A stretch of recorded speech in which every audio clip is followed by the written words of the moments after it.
Your mood shifts with a single text she hasn't sent. That quiet ache for approval, for that external nod to feel okay, is a prison you built yourself. What if you could dismantle that cell, piece by piece, and step into a freedom so complete her opinion simply could not touch you?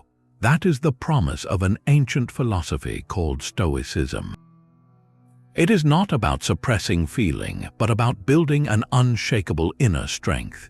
We are going to explore 25 specific Stoic tools, practical mental techniques used by Roman emperors and enslaved philosophers alike, designed to make you immune to the need for her approval.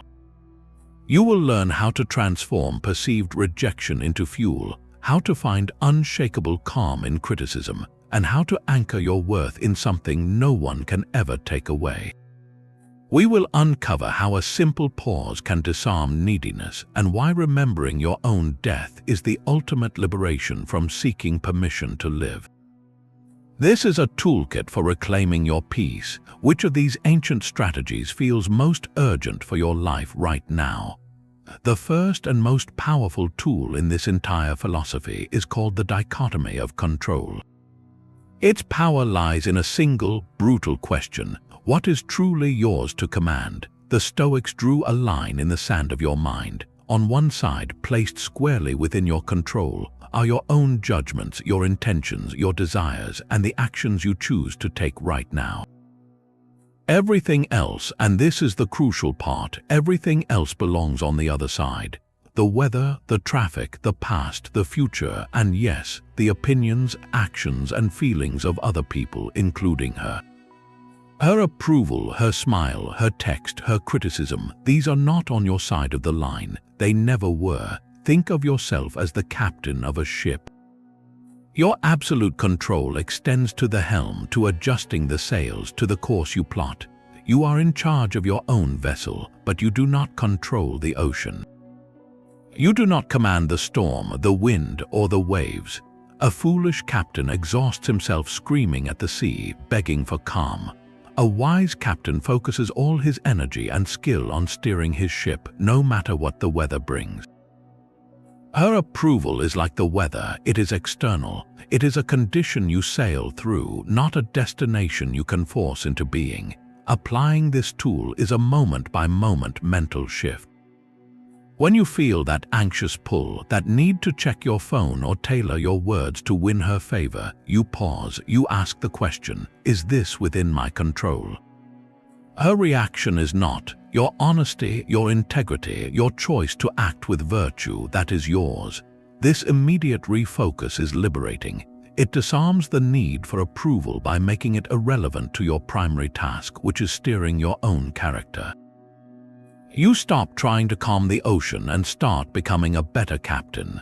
This mental shift from ocean to captain prepares you for rougher seas. The second tool is a deliberate rehearsal for those storms, known as premeditatio malorum, the premeditation of evils. It is not about pessimism, but about vaccination. You build immunity by exposing your mind to a small, controlled dose of the very thing you fear. For our purpose, that fear is often her disapproval, her rejection, her cold silence. Right now, in the safety of your own mind, you are going to walk through that scenario. Find a quiet moment and close your eyes. Do not just think about it, feel it. Visualize the specific situation. Perhaps you finally express a boundary or you pursue a passion she does not understand. See her face fall, hear the critical words. Feel that initial sting in your chest. Now stay with it. Ask yourself, what is the worst that can truly happen from this disapproval? Will the world end?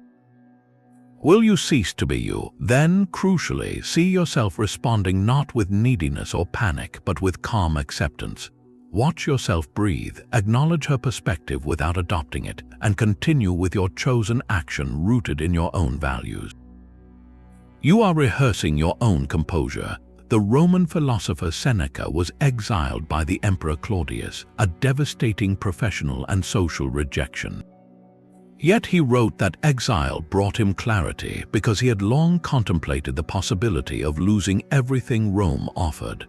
By premeditating that evil, its arrival found him prepared, not shattered. When you have already weathered the storm in your mind, its real-world counterpart loses the power to capsize you. You are no longer needy for her approval because you have already faced and survived its absence. This practice builds a fortress of emotional preparedness where her opinion becomes data, not a verdict. That emotional fortress is built on a radical shift in perspective, which brings us to the third tool, amor fati, the love of fate. This is not mere acceptance, it is a wholehearted embrace. It is the decision to love everything that happens, including her indifference, her criticism, or her walking away, as if you had chosen it yourself for your life story. Why would you do such a thing? Because the Stoic sees every event, especially the difficult ones, as the raw material for building character. Think of a blacksmith working with steel. The metal does not become a strong, sharp blade by being left in a cool, dark corner. It is thrust into the fire, hammered relentlessly, and then plunged into cold water. The steel does not curse the fire, it is transformed by it. Amor fati is choosing to love the fire. It is looking at her disapproval and saying, "This is the heat I need to temper my own resolve. This is the friction that will polish my integrity." The philosopher Friedrich Nietzsche, who was deeply influenced by Stoic thought, captured this perfectly. He wrote, "My formula for greatness in a human being is amor fati, that one wants nothing to be different, not forward, not backward, not in all eternity. Not merely bear what is necessary, but love it. When you apply this to the need for approval, it dismantles the fear at its core. You stop seeing her rejection as a failure to be avoided at all costs and start seeing it as a necessary chapter, perhaps even the most instructive one. It becomes the obstacle that reveals your strength, the resistance that defines your path. Her silence is no longer a void to be filled with anxiety, but the quiet space in which you finally hear your own voice clearly. This tool transforms every perceived negative into fuel. You are not seeking her approval, you are grateful for whatever reaction she gives because it all serves your growth. The goal is to look back on your life, on every interaction and every outcome, and feel a deep gratitude for the entire mosaic, the dark tiles and the light ones together, for they made the picture complete. Her silence is the quiet space where you finally hear your own voice, a sound that echoes from a place much larger than this moment. To find that place, you must rise above it. The fourth tool is called the view from above, and it is a mental exercise in radical perspective. Close your eyes and begin to zoom out. First, see yourself in the room, feeling that familiar tension about her opinion. Now pull your perspective up through the ceiling, above your street, your neighborhood. See your entire city as a grid of tiny lights. Keep going. See the continent, the blue marble of the earth hanging in the vast black silence of space. From here, your personal drama, that urgent need for a specific person's validation, is invisible. It is a microscopic event on a speck of dust orbiting a very average star. Now shift your perspective through time. See the centuries flowing like a river. See the generations that have come before you, each with their own loves, losses, and desperate needs for approval, all now dust and memory.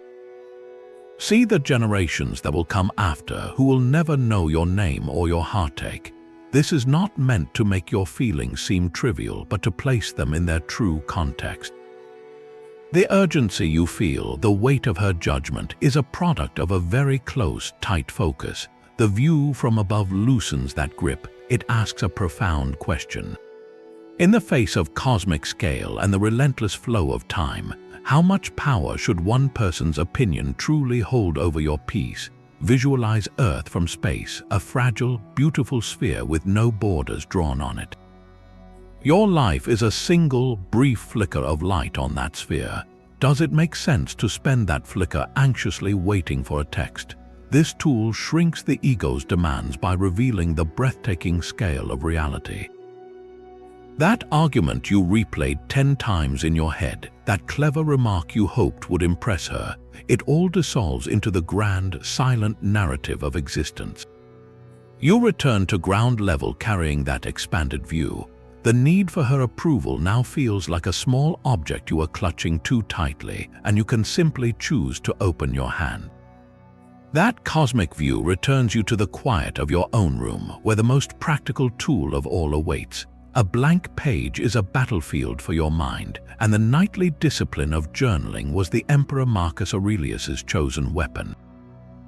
He did not write for publication, but for self-command, filling the pages now known as meditations with raw, urgent conversations with himself.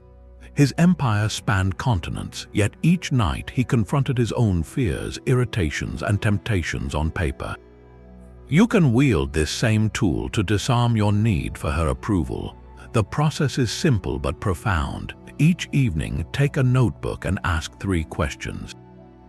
First, what happened today regarding my desire for approval? Write the facts plainly. I hoped for a compliment on my work. I felt anxious when she was quiet. I edited my message 3 times before sending. Just the events stripped of drama. Second, what was my judgment about those events? This is where you reclaim your power. My judgment was that her silence meant disapproval.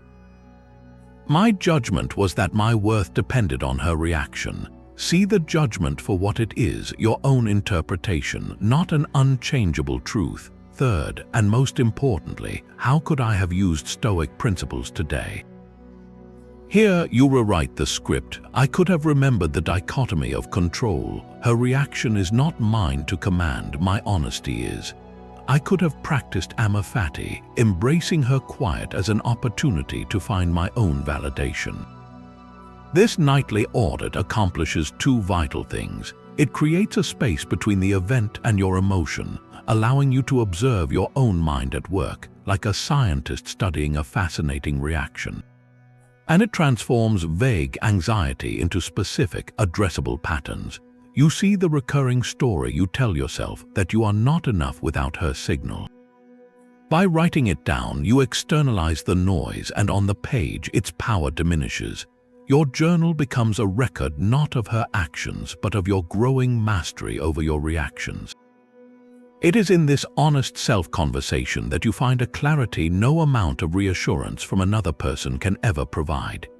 That nightly journal reveals patterns, but one truth stands above all others, a final measure against which every worry is weighed. The 6th tool is memento mori, a Latin phrase meaning remember you must die. This is not a dark obsession, but a bright, clarifying light. The Stoics kept skulls on their desks, not as symbols of despair, but as focal points for the most important question. If your time is limited, and it is brutally so, what deserves your precious attention?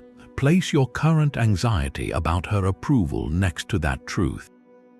Feel the scale tip, the yearning for a compliment, the sting of a dismissive glance, the hours spent crafting an image you hope she will like. These are grains of sand in the hourglass of a life.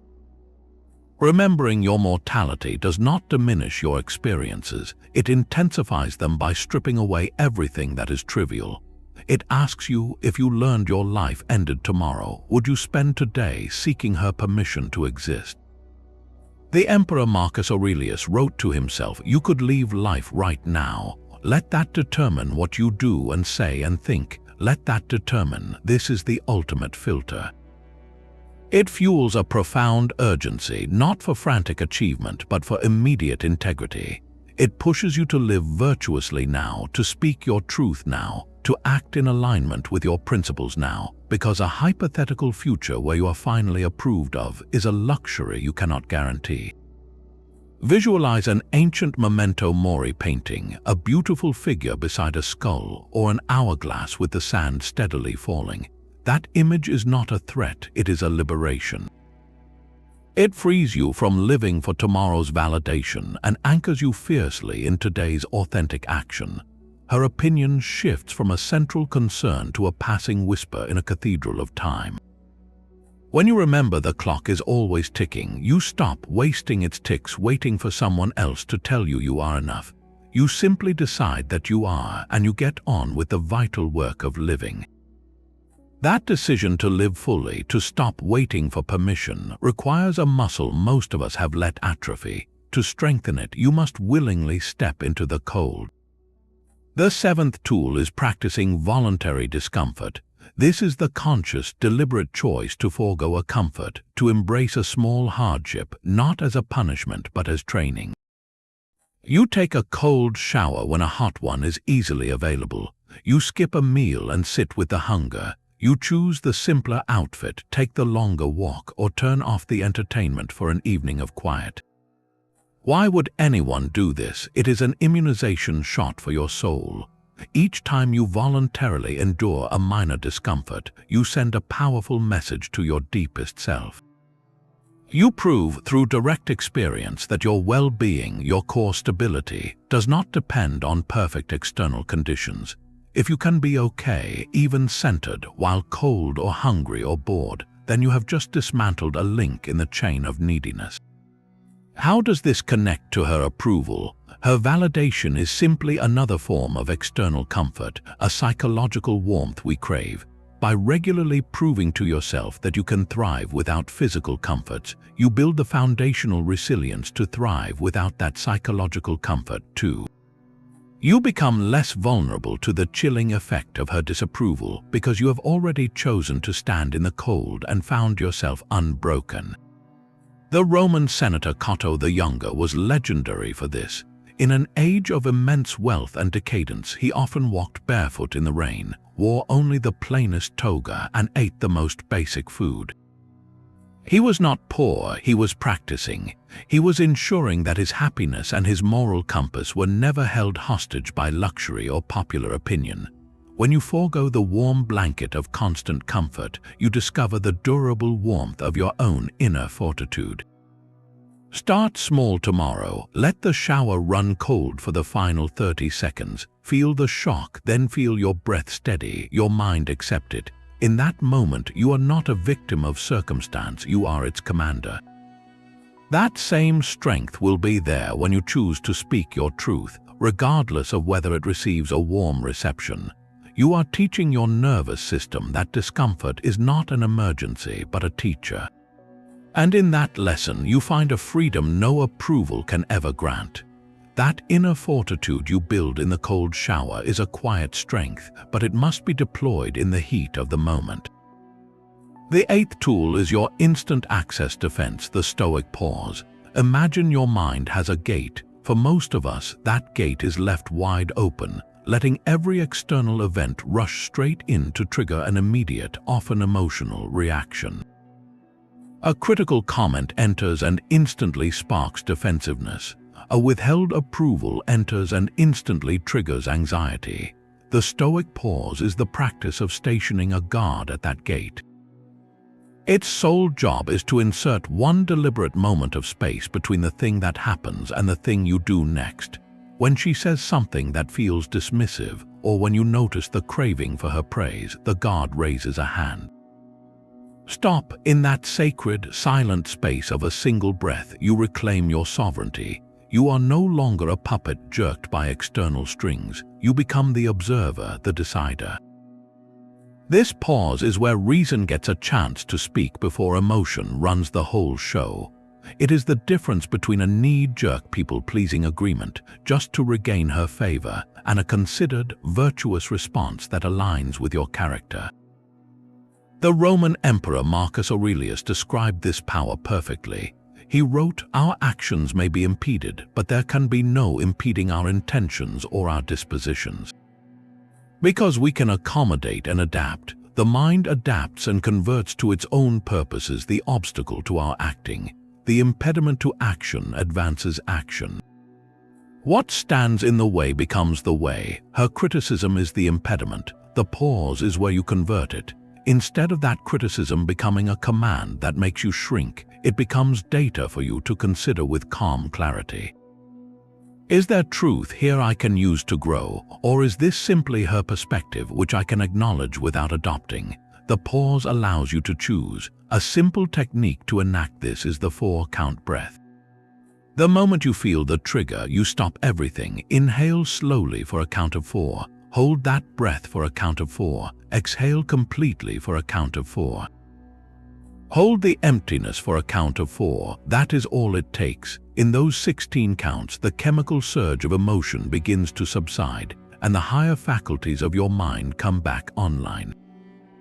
You create just enough distance to see the event not as a world-ending crisis, but as a manageable moment. You move from being reactive to being responsive. That critical comment now meets not a fragile ego, but a considered human being. And in that shift, you become immune to the need for her approval because you are no longer desperate to avoid the sting. You have met the sting, paused with it, and discovered you can handle it with grace. The gate is now guarded, and you hold the key. That guarded gate gives you a moment to truly see what is on the other side. The ninth tool, seeing the user, not the used, asks you to look with brutal, compassionate clarity. The Stoic teacher Epictetus, born into slavery, understood power dynamics intimately. He offered a piercing insight. When you see someone weeping in grief, he said, let the reflection that it is an external thing which afflicts him cross your mind. But do not immediately add the judgment that he is suffering. He was pointing to a fundamental truth. We suffer not from the actions of others, but from our own judgments about those actions. And the most painful judgment of all is our idealized fantasy of who someone is. Your need for her approval is often not about the real person in front of you. It is about a phantom you have created, a perfect mirror that you hope will reflect back a version of yourself you long to see. You have blurred her edges, airbrushed her flaws, and assigned her an authority she does not inherently possess. You see the used, the object of your desire or validation, not the user, the complex, limited, and perfectly ordinary human being she is. To break this spell, you must sharpen the image. See her with the same objective clarity you would apply to a tool. A hammer is for driving nails, not for performing surgery. It has a specific function and clear limitations.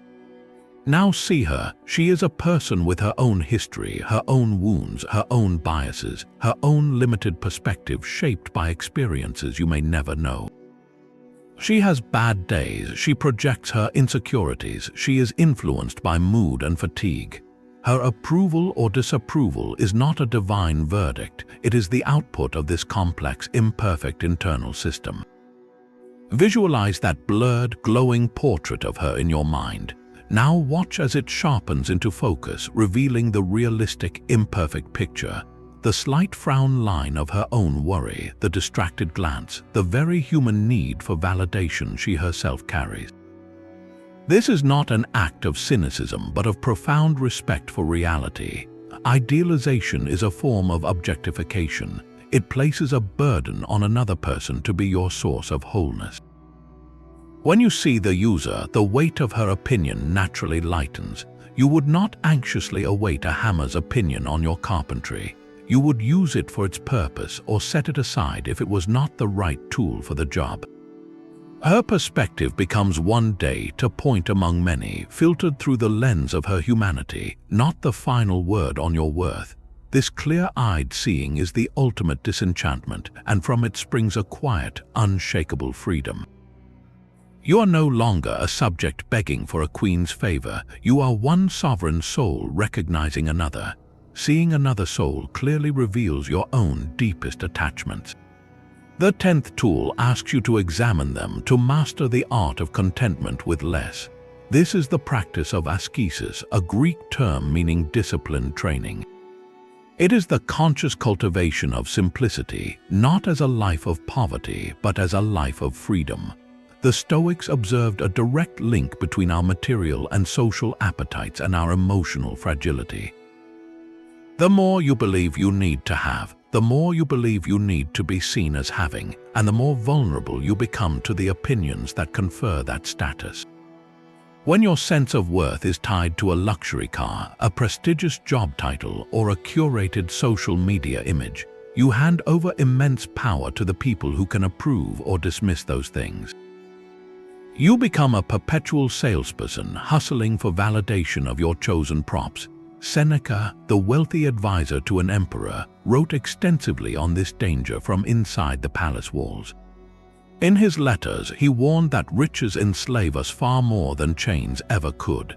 He did not advocate giving everything away, but he insisted on a radical internal separation. He wrote, "It is not the man who has too little, but the man who craves more that is poor.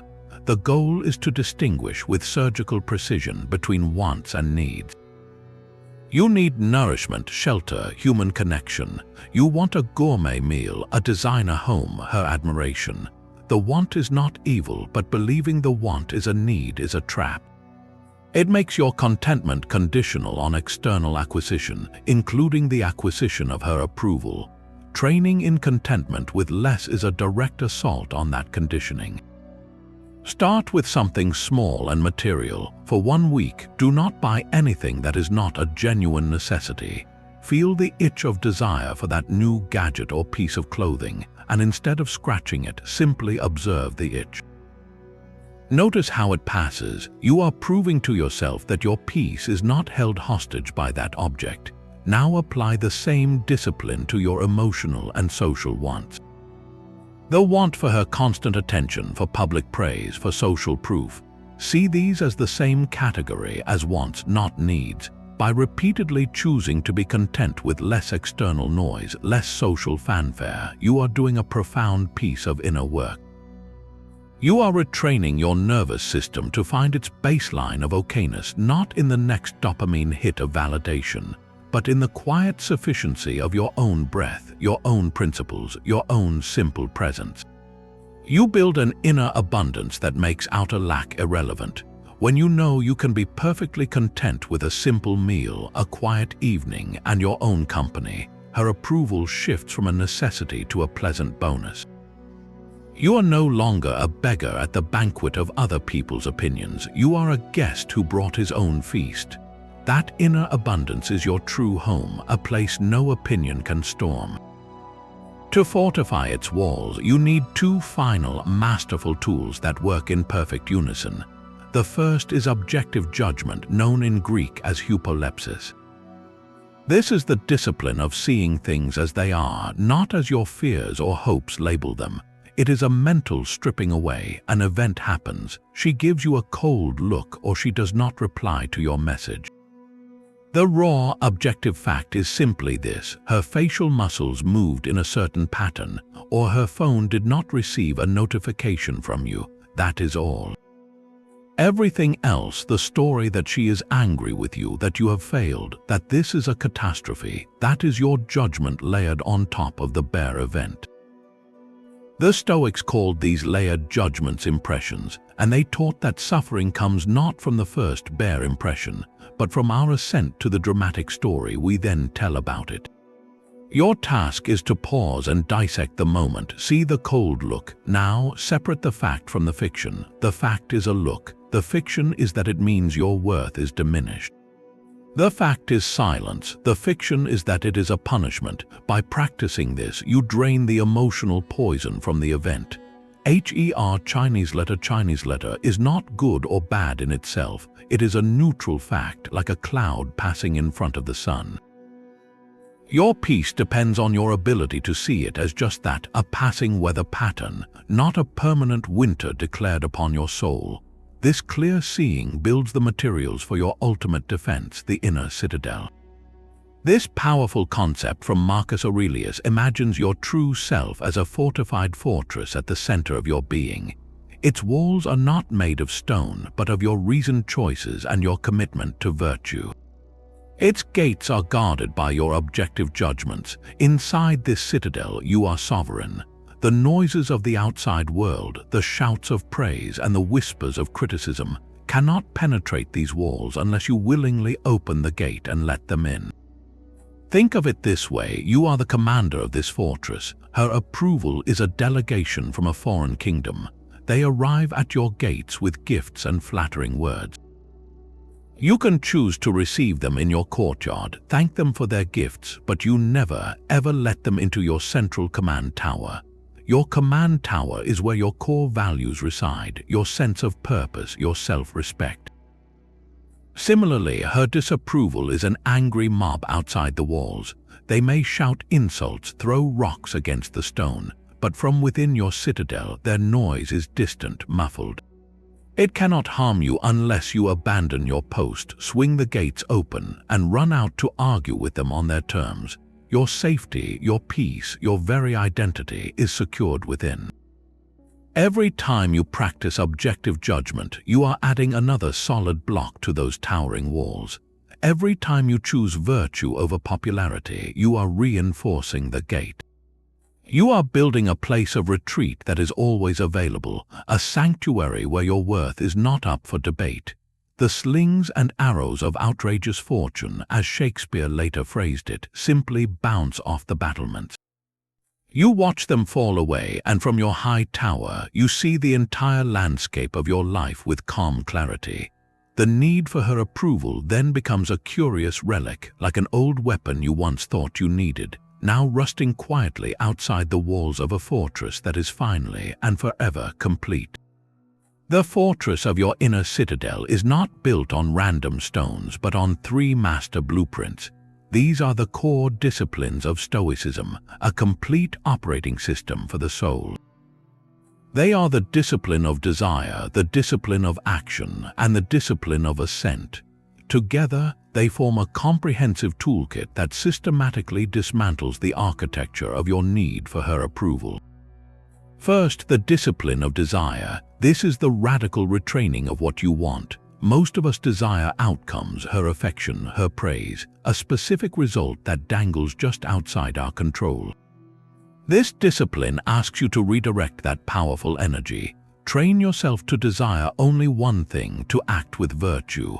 Your desire should be for courage, for wisdom, for justice, for self-control, right here in this moment. Everything else, the promotion, the perfect relationship, the admiring glance, becomes a preferred indifferent, something you can work toward but never make the source of your happiness. How does this free you from needing her approval? You stop craving the warm feeling of her validation as an end in itself. Instead, you desire to act with integrity in your interactions with her. You desire to be honest, kind, and fair. Whether that leads to her approval or not is irrelevant to your primary goal, which you have already achieved the moment you chose the virtuous action. Your desire is now aimed at an internal target you can always hit. Second, the discipline of action. This governs what you do in the world. It instructs you to act always with justice and for the common good, performing your role to the best of your ability without attachment to the reward. You are not acting to be seen as good, you are acting to be good. In your job, you do excellent work because it serves your team and fulfills your nature, not because you crave the boss's praise. In your relationships, you offer kindness because it is right, not because you are keeping score of owed affection. Apply this to her. Your actions toward her are no longer calculated investments hoping for a return of approval. They become expressions of your character. You listen deeply because that is just. You speak your truth because that is courageous. You set a boundary because that is self-respecting. The action itself, done well and for the right reason, is the entire point. The need for her positive reaction evaporates because you are not acting for her reaction at all. You are acting for the common good of the human connection and for the integrity of your own soul. The reward is in the doing. Third, the discipline of assent. This is the gatekeeper of your mind, and we have touched on its power. It is the practice of withholding your automatic agreement, your assent, to every impression that crashes into your awareness. That impression says her silence means she dislikes you. The discipline of assent tells you to stop. Do not accept that story as truth. Examine it. Is this impression accurate? Is it complete? Is it serving my virtue? Only after this rational examination do you choose whether to let it influence you. This discipline directly intercepts the mechanism of neediness at its source. The craving for approval is born from an unchallenged impression, the belief that her opinion defines your reality. By pausing to examine that belief, you break its spell. You see it as one possible interpretation among many, and you choose whether it deserves your mental energy. Mastering assent means you are no longer a passive recipient of emotional weather. You are the active curator of your inner climate. When these three disciplines work in unison, they create an alignment so profound that external validation becomes irrelevant. Your desires are pointed inward toward virtue. Your actions flow outward from that virtue without need for reward, and your mind carefully guards which impressions get to shape your reality. This is the full Stoic toolkit in action. You are no longer seeking her approval because you are too busy living a life where your approval of your own character is the only measure that truly matters. The disciplines turn you from a seeker into a sovereign whose worth is declared from within and demonstrated with every choice you make. Sovereignty over your own character is the ultimate goal, but even the strongest rulers have advisors. The 16th tool invites you to assemble a council of the wisest minds in history, to adopt role models as your personal guides. The Stoics did not see this as hero worship, but as a practical navigation system. When you are lost in the thicket of your own emotions, tangled in the need for someone's approval, you can ask a simple, powerful question: what would my role model do here? Marcus Aurelius constantly referenced his adoptive father, Antoninus Pius, in his private journal, noting his calm demeanor and unwavering integrity. He was not just remembering a man, he was consulting a blueprint for his own behavior. Your role model provides a ready-made script for virtuous action, one that bypasses your shaky emotional need for approval.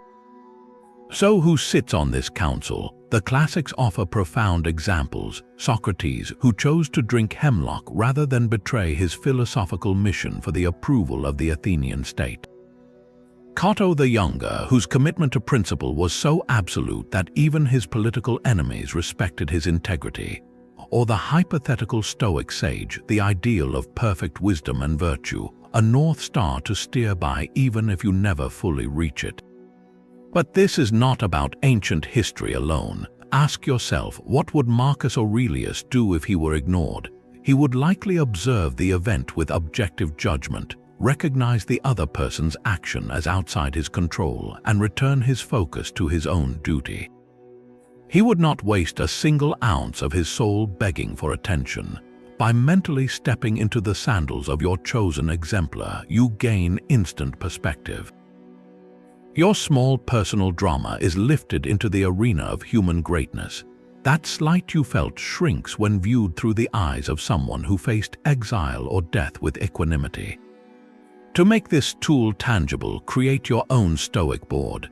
This is not a vision board of desired outcomes, but a gallery of character.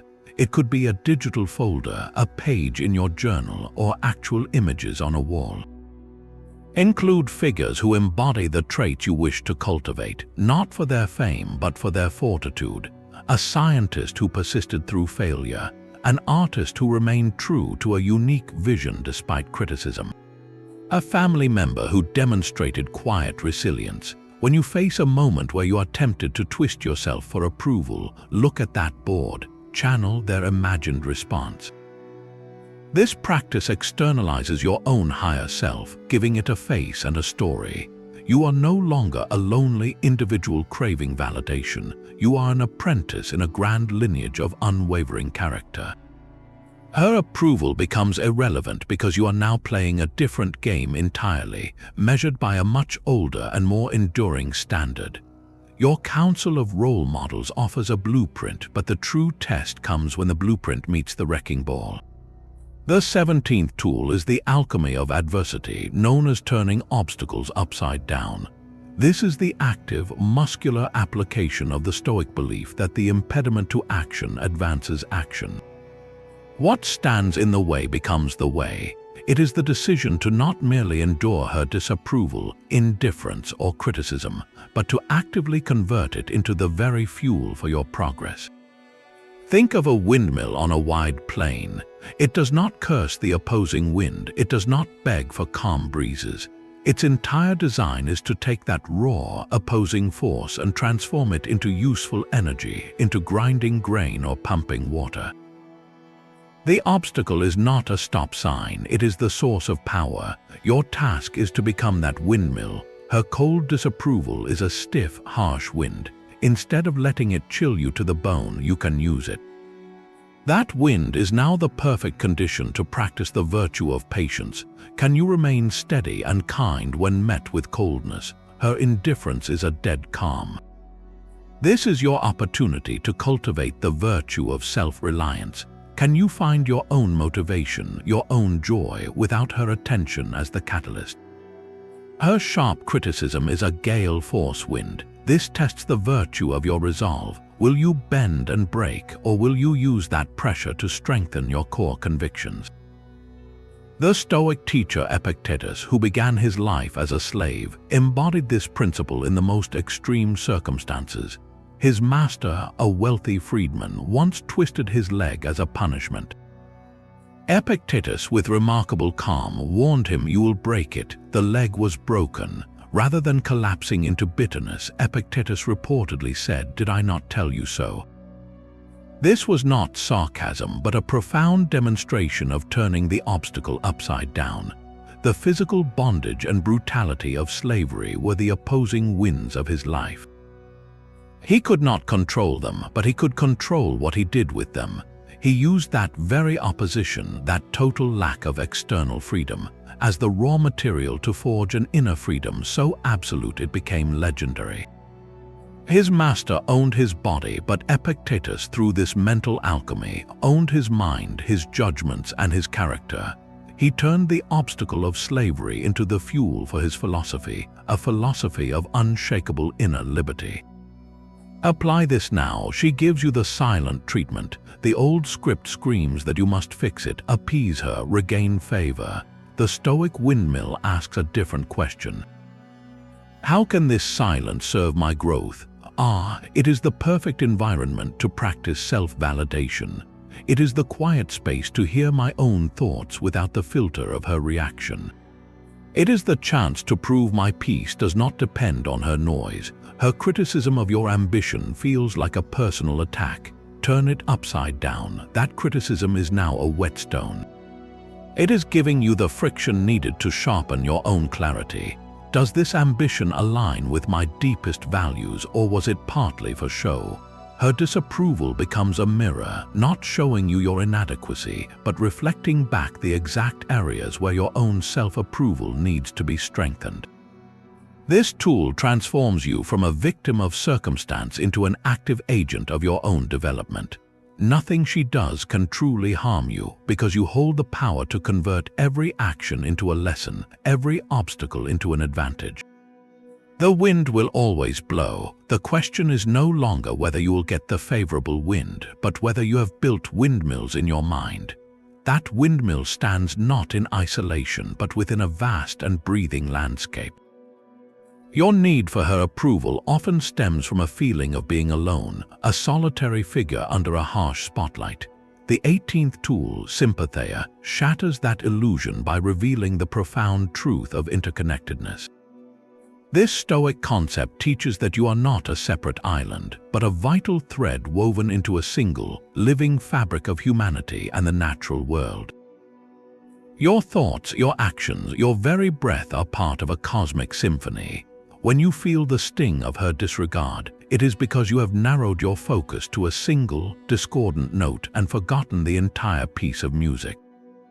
Sympatheia asks you to pull back the lens. See yourself as a single cell in a vast organism, a unique expression of the same universal reason that animates every other person, every tree, every distant star.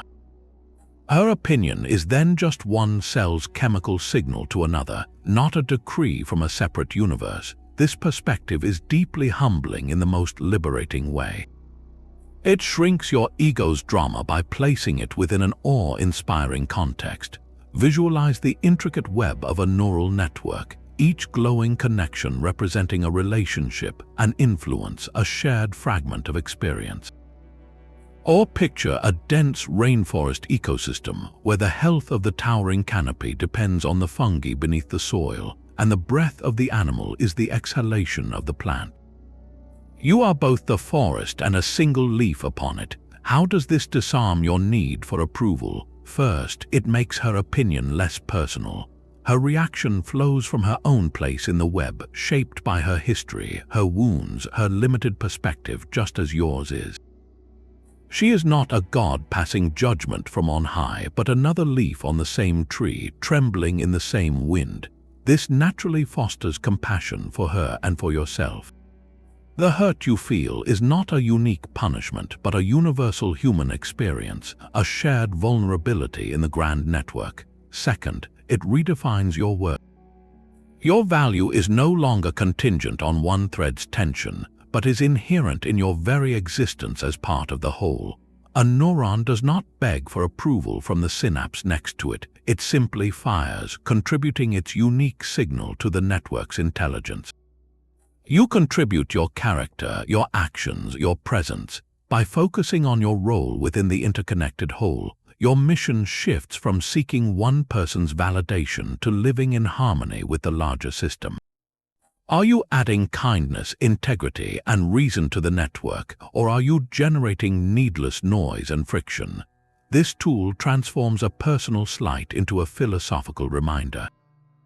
That coldness from her is not an attack on your isolated self, but a ripple in the shared human condition.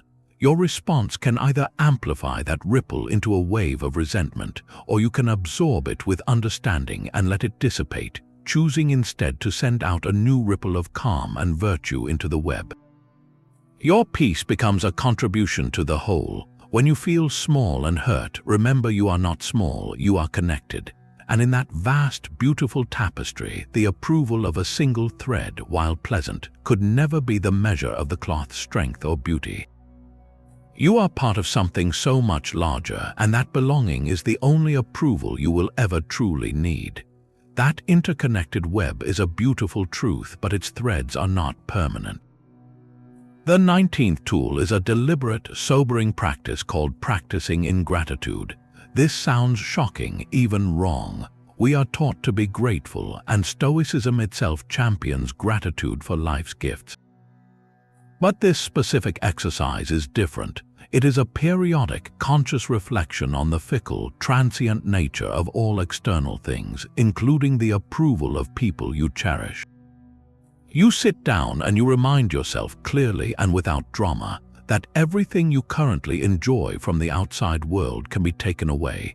Your health, your possessions, your social standing, and yes, the admiration and approval of that significant person in your life. It is not a guarantee, it is a loan from fortune, and fortune is famously changeable. You are not practicing ingratitude toward the person, but toward the false sense of security their approval provides. You are ungrateful for the illusion of permanence. Why would you do this? It is the ultimate vaccination against attachment. By regularly contemplating the loss of these things, you stop clinging to them as your anchor. You hold them lightly, appreciating them in the moment while knowing they are not the foundation of your house. Think of a precious glass vase sitting on your mantle. You can admire its beauty, but if you believe it is unbreakable, that it is part of the wall itself, you set yourself up for a shattering crisis when it eventually falls. Practicing ingratitude is the act of looking at that vase each day and quietly acknowledging, this is glass, it could break. This does not mean you stop enjoying it. In fact, you may enjoy it more because you see its fragility as part of its beauty, and you know your peace does not depend on it remaining perfectly intact. Now apply this to her approval. You reflect, her good opinion of me is a gift she chooses to give today. She may choose differently tomorrow for reasons I may never understand or control. This is not a paranoid assumption of betrayal. It is a simple acceptance of human freedom and the unpredictability of life. When you internalize this, a profound shift occurs. You stop building your sense of security on the shifting sand of her mood. You stop needing her approval because you have already accepted, in a calm and settled way, that it is not yours to keep. This grounds your stability in the only thing that is truly reliable, the bedrock of your own character. Your courage, your integrity, your capacity for kindness, these are virtues you cultivate from within. They cannot be withdrawn by an external whim. The Roman Emperor Marcus Aurelius constantly practiced this, Surrounded by flatterers and sycophants who offered endless approval, he wrote reminders to himself about the temporary nature of it all. He noted the deaths of predecessors, the fall of empires, the fading of reputations. He was not being morbid, he was staying grounded. He was ensuring that his sense of self did not inflate with the praise or deflate with the criticism, because he saw both as equally temporary. So how do you practice this? Once a week, perhaps during your evening journal, add this reflection. Look at the sources of external validation you currently rely on, including her smile, her compliments, her visible pride in you. Then say to yourself, this is not mine to command. It is a gift for now. My true worth is built here on my actions and my principles, which are mine to keep. This practice drains the desperation from your need. You begin to relate to her approval as you would a beautiful sunset, something to be fully present for, to appreciate deeply, but never to demand or cling to as it inevitably changes. You become free to enjoy it while it lasts and equally free to remain whole when it fades. Your security is no longer outsourced, and in that reclaiming, you find a peace no approval could ever match. Security in your own character allows you to plan boldly, yet hold those plans lightly. The 20th tool, the reserve clause, is the precise mental technique for doing exactly that.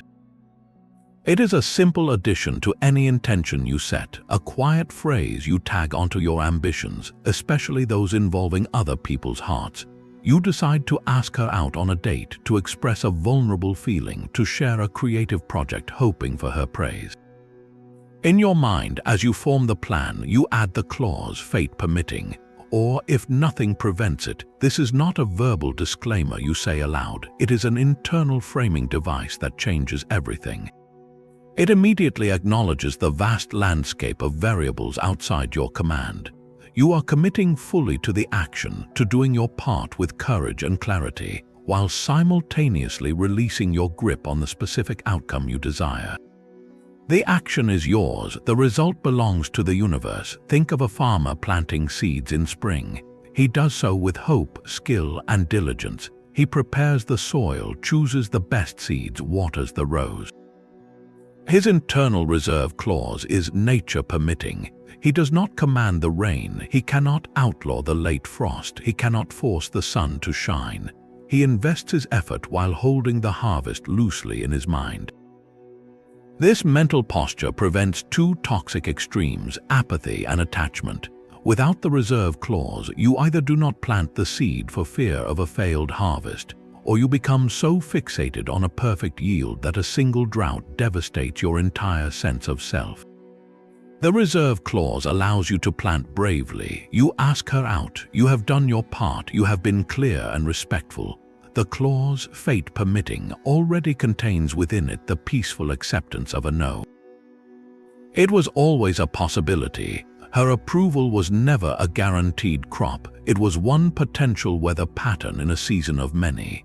This tool directly attacks the anxiety of rejection by pre-accepting it as a natural part of the landscape, not a personal cataclysm. The ancient Stoics called this the art of sailing. You set your course with determination, you adjust your sails with skill, and you add silently, winds and waves permitting. A sailor who does not add that clause will rage against the calm or curse the storm, believing the ocean has betrayed him. A sailor who uses the reserve clause understands he is collaborating with a force larger than himself. He does his best work and then accepts what comes, not with resignation, but with the calm dignity of one who knows the limits of his domain. Apply this to your next vulnerable action. Before you send that text sharing your true feelings, pause. Form the full intention in your mind. I will send this message, expressing my heart, fate permitting. This does not weaken your message, it strengthens your spirit. It means you have already made peace with every possible reply, because you have acknowledged from the start that her reaction is part of the fate you do not control. The action itself, the act of courageous honesty, becomes the entire victory.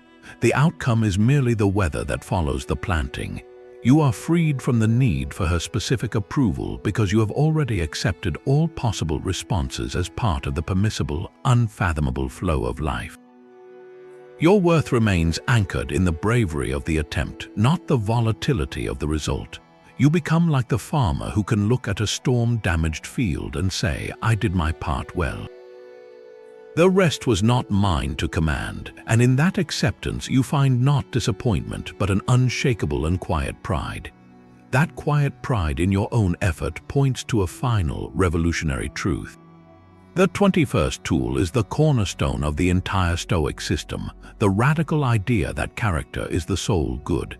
This is not a motivational slogan, it is a precise ethical claim that turns conventional wisdom on its head. The Stoics declared that only one thing in this entire universe is truly good, and only one thing is truly bad. The good is moral excellence, your virtue, your character in action. The bad is moral failure, your vice. Everything else, and they meant everything, falls into a third category, the realm of the indifferent. Your health, your wealth, your reputation, your comfort, and yes, her passionate affection or her cold rejection are neither good nor bad in themselves. They are merely preferred or dispreferred indifference. They are like the material of a sculpture. The marble is neither a masterpiece nor a failure, it is just material. The goodness or badness lies entirely in the skill, the virtue of the sculptor who shapes it. Your character is the sculptor, her approval is a piece of marble. It is a preferred indifferent, certainly nicer to have than a rough stone of disapproval, but it does not determine the quality of your work. You can create a virtuous, beautiful life with or without it. This redefines success at the deepest level. Modern society screams a very different message. It tells you your worth is your resume, your bank balance, your social media following, the status of your relationships. It measures you by external trophies, including the ultimate trophy of another person's unwavering admiration. This framework makes you perpetually vulnerable because every one of those trophies can be lost, changed, or withheld. You are on a treadmill, constantly hustling for the next hit of external validation to prove you are okay. The Stoic framework stops the treadmill. It says, step off. Your worth is not out there to be earned or lost. It is in here to be built and lived moment by moment. It is determined by the choices you make when no one is watching, by the courage you show in adversity, by the justice you extend even when it is not returned, by the self-control you exercise over your own runaway desires. Her approval becomes a preferred piece of marble. It is pleasant, it can make the work easier or more enjoyable, but it is not the sculpture. Your character is the sculpture. If she gives you that beautiful marble, you use it to create a relationship of mutual respect and kindness. If she hands you a rough, difficult stone of criticism or distance, you use that too. You practice patience, you exercise understanding, you maintain your own integrity without crumbling. The material does not dictate the artist's skill, it reveals it. This is why the Stoic sage, the ideal figure, could be happy in a prison cell or on a throne. His happiness did not depend on the throne, but on his ability to act with virtue in either place. Your freedom from needing her approval comes from this same shift. You are no longer a beggar hoping for a coin of praise. You are an artist, and your sole concern is the excellence of your craft, which is your moral character. Whether the world offers you polished marble or rough clay, your purpose remains the same, to shape it with virtue into something good. Her opinion of your work is noted, but it does not alter the fundamental truth of the work itself. You measure your success by a ruler she does not hold, and in that sovereignty you find an unassailable peace. Applying this to dating transforms the entire dynamic. You are no longer auditioning for the role of a worthy partner. You are living as a person of character and observing if she is a fitting co-star for that production. Acting with virtue becomes your only script. Wisdom guides you to see the relationship clearly, not through the rosy filter of idealization or the gray fog of neediness. It means asking, is this connection nurturing our best selves, or is it a transaction of validation? Courage is not the absence of fear, but the choice to act rightly despite it. It is speaking an honest truth when a charming lie would be easier, voicing a need when silence feels safer, walking away from a dynamic that compromises your core values even when staying promises temporary comfort. Justice in a relationship extends beyond fairness. It is about treating both her and yourself with fundamental respect. This is where boundaries, often misunderstood as walls, are actually acts of justice. A just boundary says, I respect my own needs and limits, and I respect yours enough to be clear about them. It is not an ultimatum to control her, but a declaration of your own moral territory. Temperance is the masterful management of your own desires and impulses. It is the pause before sending that needy third text. It is choosing not to drown the quiet evening in a flood of anxious chatter just to fill the space. It is allowing attraction to be a flame you tend, not a wildfire you let consume your reason and self-possession. Concrete examples make this tangible. Imagine you feel a growing disconnect. The needy impulse is to cling harder, to perform, to morph into whatever you think will reignite her spark. The virtuous action, guided by courage and wisdom, is to initiate a calm conversation. You might say, I have noticed we have been a bit distant lately, and I value our connection. I am wondering how you are feeling about things. You speak with honesty, not accusation. You offer an observation rooted in care, not a demand rooted in fear. Her response, whether open or defensive, is her material. Your action, the courageous and kind initiation, is your sculpture. That is integrity in motion, or consider managing desire with temperance. You are deeply attracted to her, and the pull to rush intimacy, to secure the connection through physical means, is strong. Temperance asks you to pace that expression, to ensure it flows from genuine connection and mutual respect, not from a frantic need to bind her to you. This measured approach is not a game. It is a profound respect for both of your humanity. It communicates that your interest is in the whole person, not just in the relief of your own loneliness. This consistent orientation toward virtue is what creates an attraction rooted in substance, not in scarcity. Neediness is a scent everyone can detect, an energy that pushes people away because it demands they fill a void you will not fill yourself. Integrity, by contrast, is a quiet magnetic force. When you act from a place of wholeness, when your words align with your principles and your actions are not bartered for affection, you project a stability that is deeply compelling. You are not trying to be attractive, you are being principled, and that in itself becomes the most authentic form of attraction. She is engaging with a real person, not a reflection of her own desires or a mirror for her insecurities. You become someone who can offer a genuine partnership because you are not secretly asking her to be your source of life.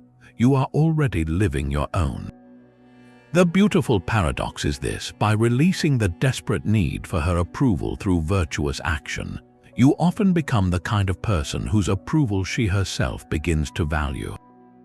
But that outcome is merely a preferred indifferent. The real victory was secured the moment you chose courage over comfort, wisdom over illusion, justice over compromise, and temperance over impulse. Your character, the soul good, remains intact and gleaming regardless of where her heart ultimately lands. That integrity you build is a monument meant to last, but the feelings you wrestle with today are not. The 22nd tool, a deeper contemplation on the brevity of life, asks you to zoom out once more, this time along the timeline of your own heart. That desperate craving for her approval, that sharp sting of her indifference, feels all-consuming in this moment. It colors your world, but viewed against the full span of your existence, it is a season, not the entire climate.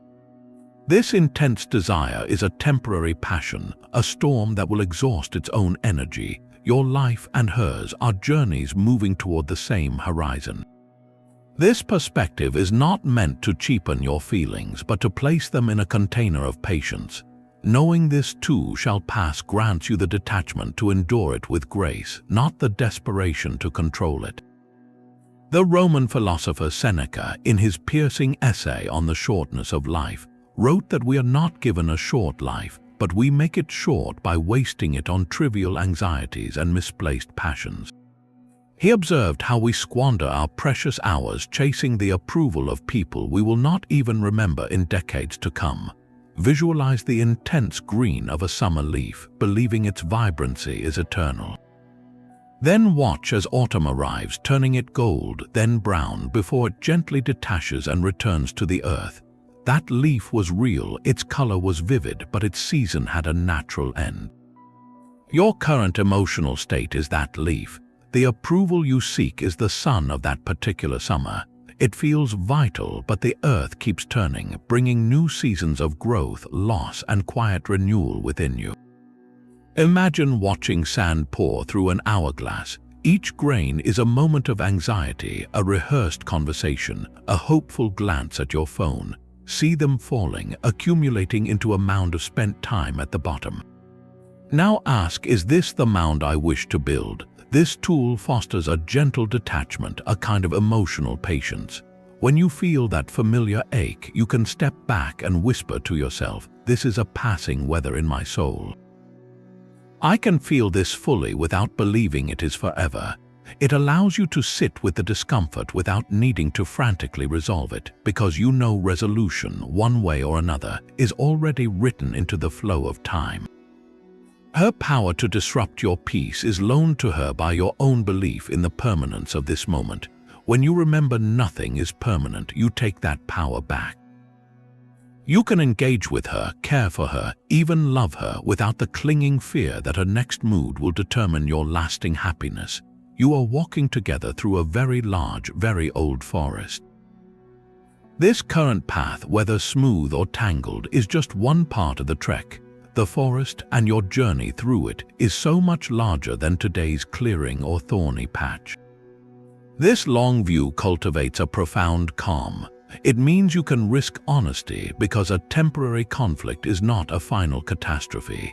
It means you can survive rejection because a heartbreak, however deep, is a chapter, not the whole story. Your life is the story, and in a story that spans decades, today's urgent need for a specific nod of approval begins to look like what it truly is, a single sentence on a very long page. Write that sentence with integrity, then turn the page. Silence can be the most powerful statement you never make.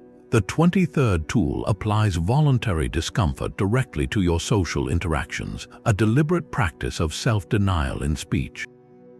This is not about becoming timid or passive, but about training your most reactive muscle, the one that craves to be right, to be clever, to be validated in every conversation. It is the conscious choice in a discussion where you would normally jump in to correct, impress, or explain, to simply listen.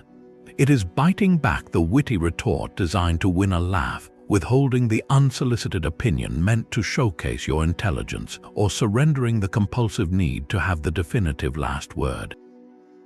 Why endure this social friction? Because every time you deny that impulse, you are doing a profound piece of inner work.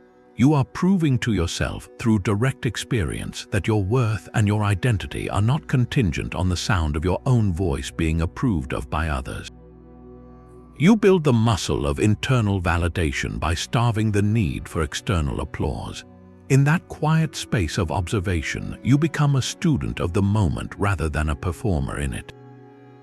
You notice the subtle dynamics at play, the other person's true emotions, the rhythm of the exchange, all of which are drowned out by your own mental rehearsals for what to say next.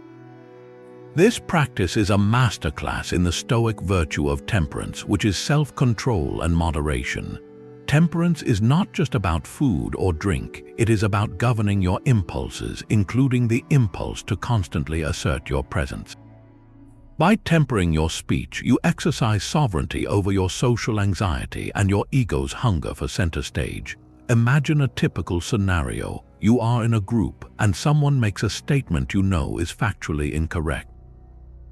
The old, needy script screams for you to correct them, to demonstrate your superior knowledge, to claim that intellectual territory. The practice of self-denial asks you to pause. Is this correction necessary for the common good, or is it primarily for my own sense of importance?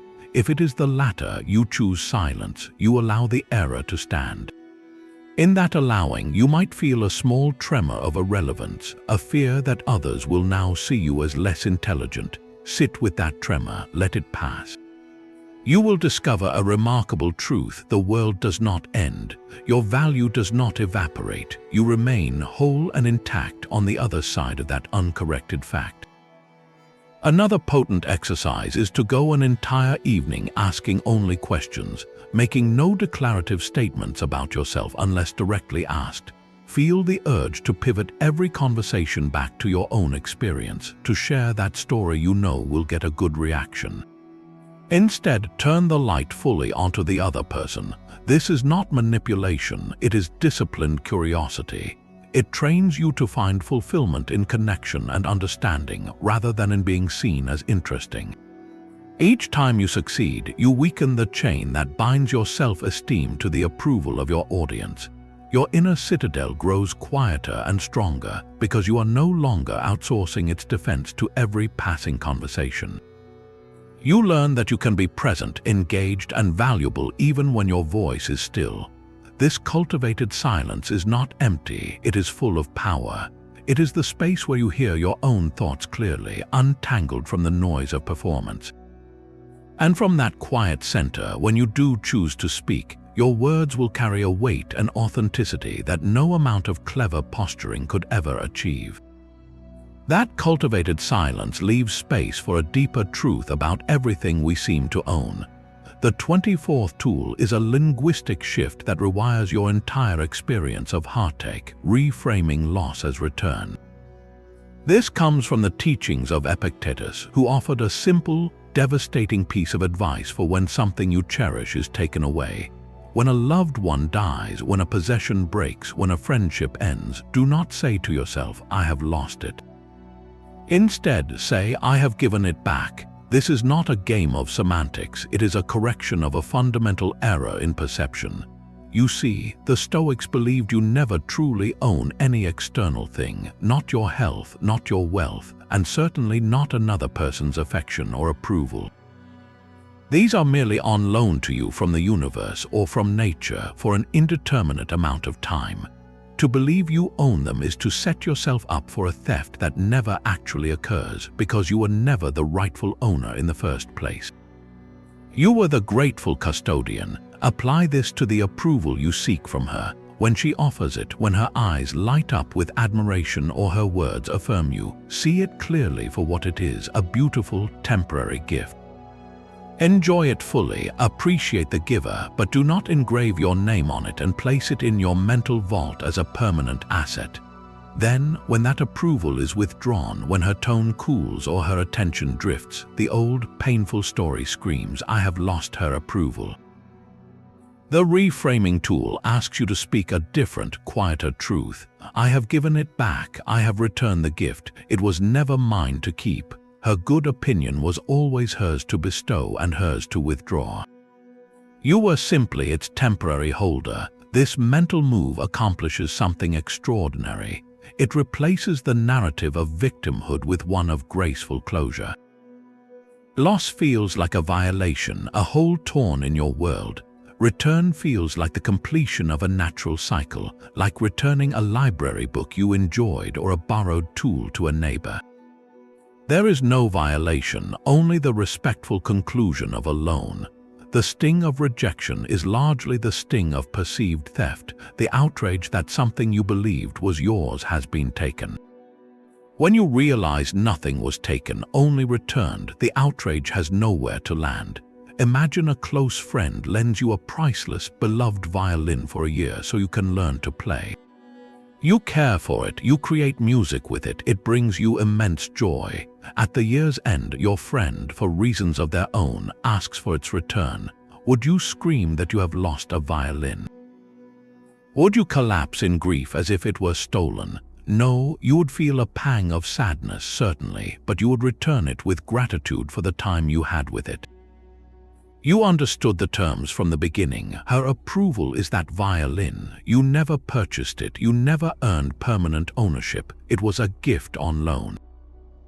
To frame its absence as a return is to honor the reality of the transaction. This fosters a profound gratitude for the time the gift was in your care, rather than a bitter resentment over its departure. It allows you to cherish the memory without clinging to the artifact. It turns an ending from a catastrophe into a simple, sober fact of life. Things and people and feelings return to their source. Your peace depends not on stopping that eternal cycle, but on understanding your role within it. You are not an owner building a fortress of acquisitions. You are a traveler appreciating the landscapes you pass through, knowing you will have to leave each one behind. When you internalize this, her changing feelings cannot devastate you because you were never their permanent home. You were a gracious host, and now the guest has departed. You clean the room, feel the quiet, and remain whole in the house of your own character. This two-part rhythm of receiving and returning gifts leaves one final, essential question. How do you ensure you live this way every single day?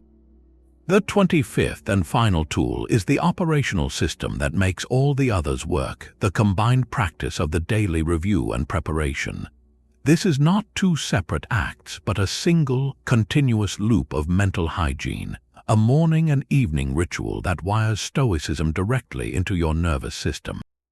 It begins each morning with the premeditatio, a quiet rehearsal of the day ahead. Before the world's noise begins, you sit with your thoughts and deliberately visualize the challenges you might face. You do not just think about your meetings or tasks, you specifically contemplate the interpersonal friction, the potential slights, the moments where your old need for approval might rear its head. See it clearly. Perhaps a colleague will take credit for your idea, or a friend might cancel plans, or you will share an opinion and be met with a dismissive glance. Now, here is the crucial step. You do not just see the event, you prepare your Stoic response. You mentally walk through applying the tools. You remind yourself of the dichotomy of control. Her reaction is not yours. You practice objective judgment, seeing the glance as mere muscle movement, not a verdict. You might even apply turning the obstacle upside down, asking how that dismissive look could serve as fuel for your patience.